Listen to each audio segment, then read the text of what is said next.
cara paling selamat. Tapi I nak simpan sikit-sikit je. Duit tu yang takkan kurang. I nak yang macam tu ada ke? Yakin ke? Faedah bank 2% tau. Lepas tu inflasi 5% tau. Jadi? Macam mana? Duit kalau tak bergerak, sebenarnya makin kurang tau nilai dia.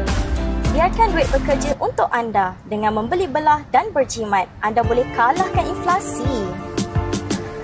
Jom kita cuba apps ni.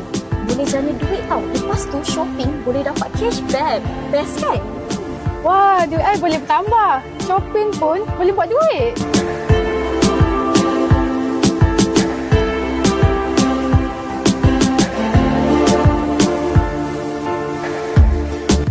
Muat turun aplikasi, dapat ganjaran beli belah dengan lebih jimat dan bijak. Tambah WhatsApp perkhidmat pelanggan serta platform kami dan mula jana pendapatan tambahan.